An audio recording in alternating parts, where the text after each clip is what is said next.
Every day you are faced with making money decisions that impact your life in many different ways. From small daily decisions like should I buy my coffees from the coffee shop or make my own at home, to major life decisions like should I buy a home or should I rent. Every single choice that you make will have some sort of impact on your life. But how do you know which decisions will truly help you build wealth, stay financially secure, and allow you to live your best life? And how can you make making these decisions much simpler? In this video, I will go over exactly how using something called money rules. Welcome back. And if you're new here, my name is Brett and I'm a financial coach. Money rules are personal guidelines that you set to help you make smart financial decisions without getting trapped in the back and forth of whether you should or shouldn't do something. They're like a roadmap that keeps you focused on your goals and stops you from making mistakes that may hurt you financially. In this video, I want to go over 10 of my own personal money rules that I've created for my life. Now, remember that these are my money rules. Some of them might sound odd to you, and that's totally okay. The cool thing about money rules is that they will be different for everyone because everyone has different interests, priorities, values, and goals. Your money rules for your life should be different from mine because they will be based on what matters most to you. But if you do hear something that you'd like to adopt for your life, I give you permission to do so. Let's start with rule number 1. Only buy what I can afford to pay for in cash. I'm 41 now, but in my 20s, I got myself into a lot of trouble with credit cards and debt. I would buy all of my normal purchases on credit cards to earn rewards. Not too bad of a strategy. However, I would also continuously buy things that I couldn't afford to pay cash for, and so I would just put them on the credit card as well. Then I would do what seemed fine at the time, which was to make the minimum payment instead of paying it off. It felt like I was saving money somehow because I had all of these things, but I wasn't really paying much for them. Just the minimum credit card payments. Eventually, things got out of hand for me. I had like 11 credit cards and I'd racked up so much debt, I couldn't even afford to make the minimum payments anymore. Fast forward a few years and a lot of work later, I was officially debt-free. I decided at this point that I would never buy something that I couldn't afford to pay for outright, with the exception of something giant like a home. This rule ensures that I'm not relying on borrowed money anymore. If I can't pay for something up front, it's a clear sign that I need to reevaluate whether I really need it or if I should wait until I can. What this has allowed me to do is to live a more minimalist lifestyle that I really enjoy, to be more intentional with my purchases, but also to focus on putting more of my money to work for me in savings and investments. This money rule has been one of the most life-changing rules that I've adopted, and that's why I have it at number 1. Rule number 2, avoid high-interest debt. Debt is one of the biggest wealth killers that I see, especially high-interest debt like credit cards.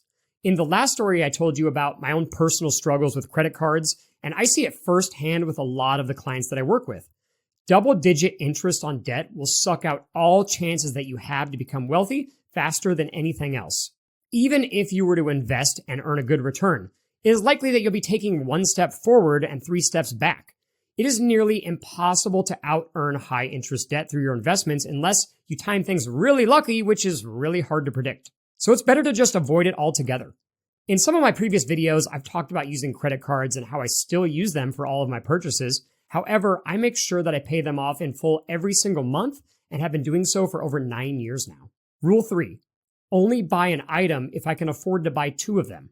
This rule really helps keep me grounded. If I can't afford to buy 2, I probably shouldn't be buying 1. It's a great way to check my impulse spending. For example, let's say that I really want to get a new guitar and the guitar costs $1,000. I have the $1,000 set aside for the guitar, but that's all I have. In this scenario, I simply will not buy it. I would only buy the guitar if I had access to the funds to be able to buy 2 of them, i.e. $2,000 in this scenario.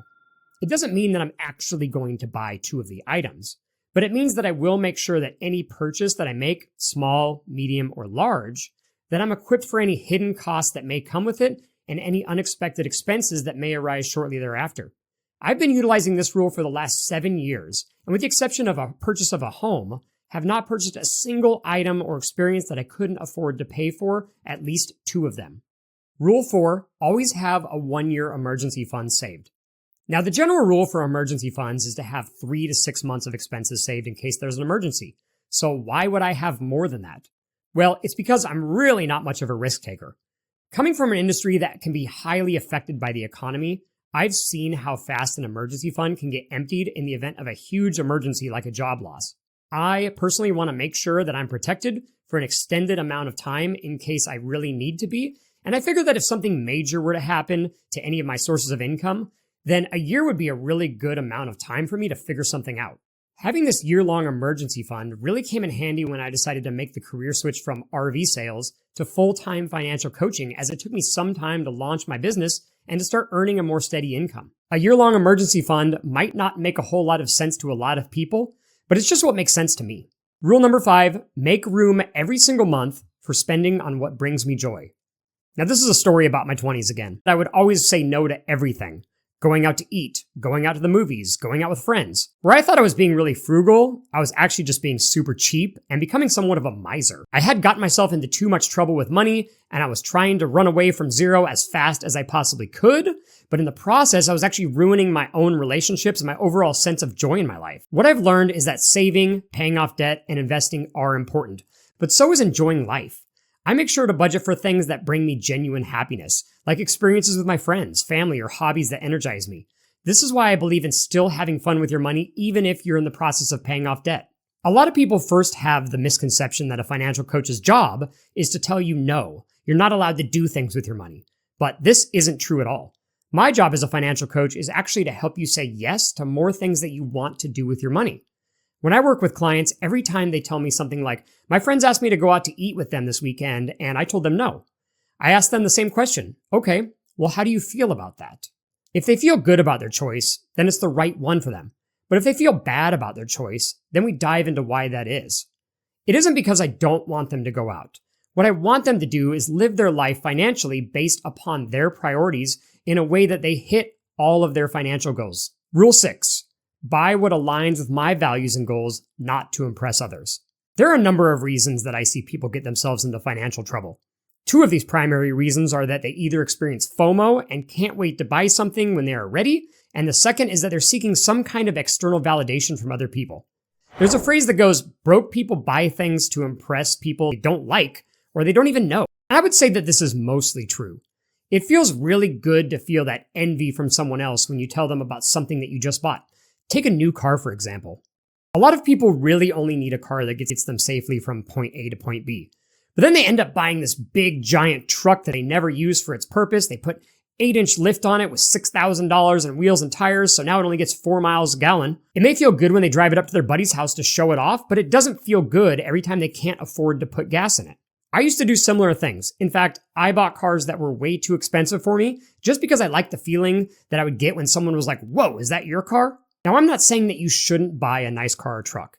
What I am saying is that the reason you're buying the nice car or truck and how you're buying it are important.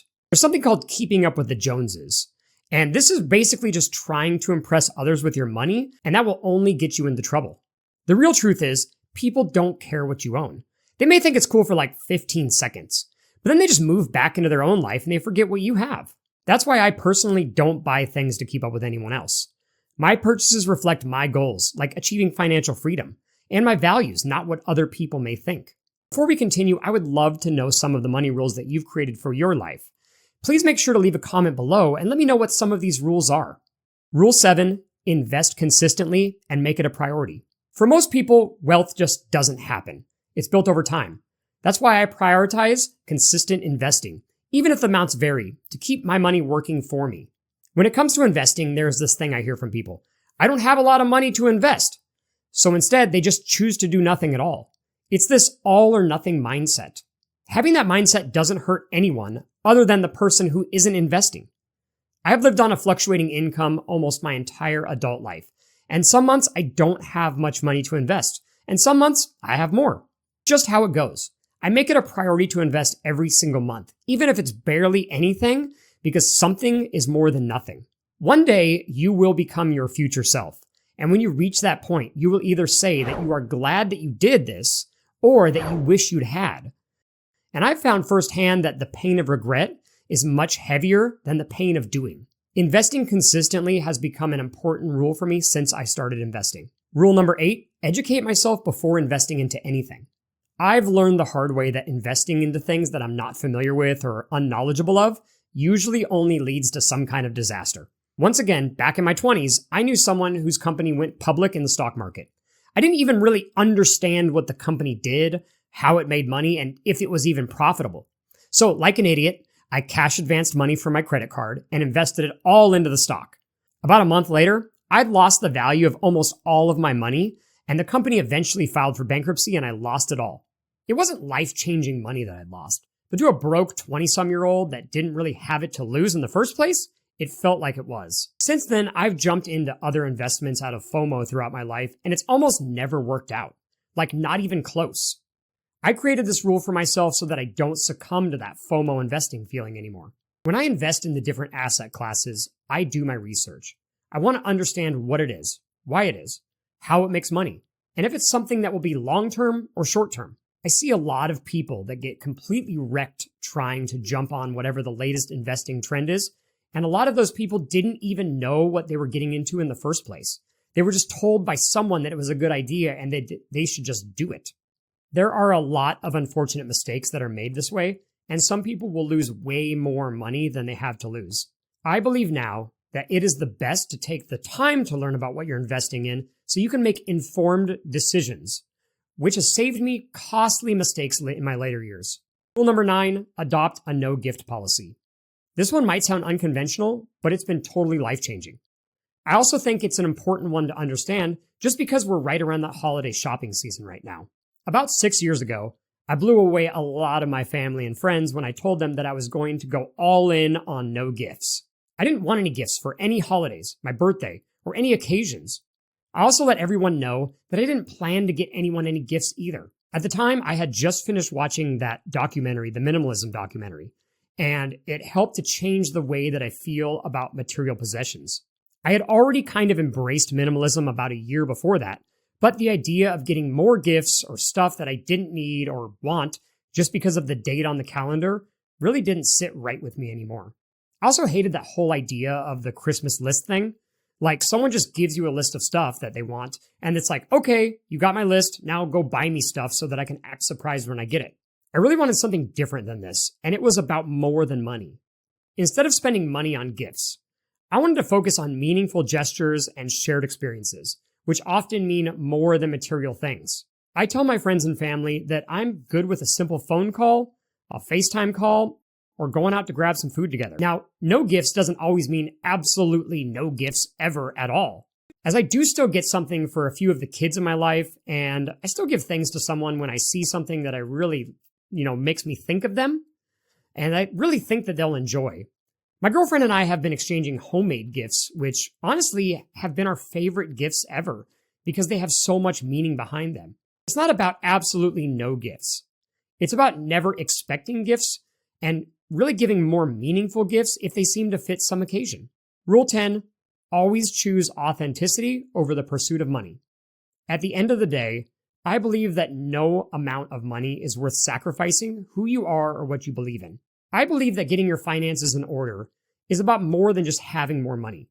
It's about getting to a position where you don't make daily decisions based on money. In my life, I feel like I've given up so much in the pursuit of money and have gone against so much of what I really wanted for my life just to earn a paycheck. Now, it all served me in some kind of way at the time when it was needed, but now I choose to do what I do for work, who I work with, who I professionally associate with, and how I spend most of my time. Choosing authenticity keeps me grounded and ensures that my decisions align with my purpose.